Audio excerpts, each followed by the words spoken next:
Yes, this is an actual picture of Lyndon Baines Johnson from the 70s. He died on January 22nd, 1973, and he was born on August 27th, 1908. Would have to double check his birthday, but I think that's right. So, if Lyndon Johnson got a third term, what would have happened? To be clear, it would have been a second term.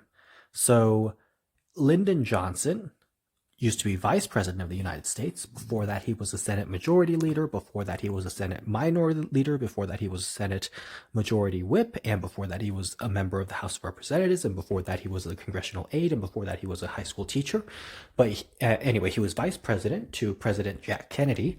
And after President Jack Kennedy suddenly passed away, Vice President Lyndon Johnson became the new president. And this was November 22nd, 1963. So there were about 14 months left in Jack Kennedy's term. So Lyndon Johnson filled up the rest of the 14 months because Jack Kennedy's term was supposed to be January 20th, 1961 to January 20th, 1965. But of course, Jack Kennedy died on November 22nd, 1963. So Lyndon Johnson became the new president on November 22nd, 1963 and remained president because he won the election of 1964 in a huge landslide, 486 electoral votes.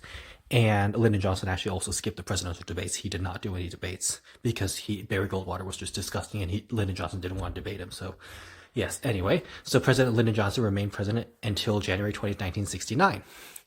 And the thing is, President Lyndon Johnson tried to run in the Democratic primary in 1968. He wanted to run for president again, but at this point, because he had dropped 7.5 million bombs on Vietnam and committed massive war crimes in Vietnam, chemical weapons and all, and was constantly sending troops and just escalating the war, expanding into Indochina and stuff, he was massively unpopular and his approval ratings were suffering.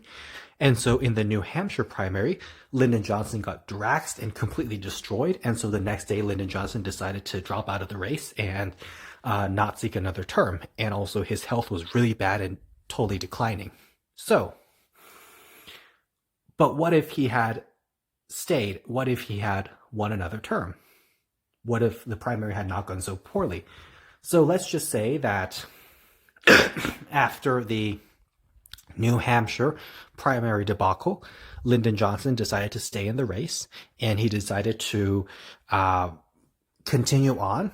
And after a long and hard primary fight, Lyndon Johnson managed to win. He manages to win the primary and become the Democratic Party's nominee once again. And on the Republican side, Richard Nixon would win.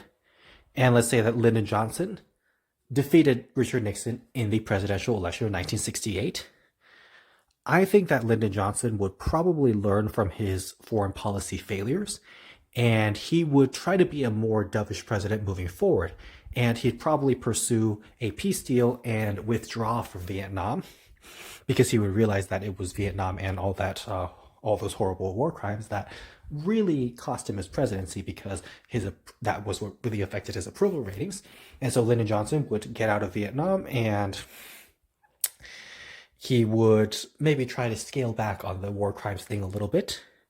Now, Lyndon Johnson would continue the Great Society programs and pursue wonderful social safety nets and social spending and just build on the excellent New Deal era domestic policies that he championed and continued.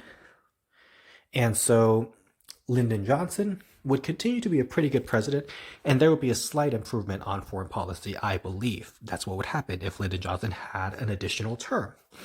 Now, of course, Lyndon Johnson's new term would expire on January 20th, 1973, and then he would go, and I think he would probably still die 2 days after, January 22nd, 1973, when he actually died in real life. So I doubt his health issues would have necessarily gotten better.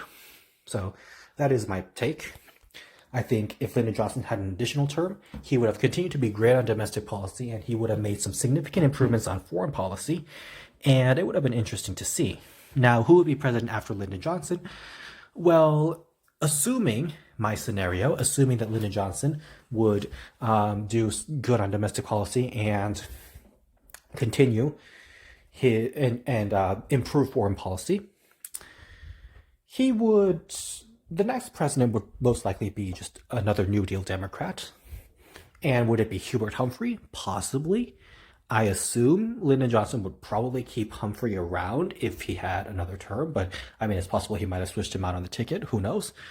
So, assuming that Lyndon Johnson did everything I said in this alternate timeline, then most likely the next president after him would be another New Deal Democrat, and maybe they would be able to delay or even prevent the destruction of the New Deal, which really began under Richard Nixon and continued under Gerald Ford and continued under Jimmy Carter and was completed under Ronald Reagan, I will say, and then the awful era of the neoliberal era just continued on and on and on with Bush Sr., Clinton, Bush Jr., and Obama, and Trump, and with Biden, although Biden seems to be taking it like some bare minimum and a few steps in the right direction as he becomes Dark Brandon, but we'll see what happens from here. But in this alternate timeline, if Lyndon Johnson had remained president for another term, then a lot of things would have been better.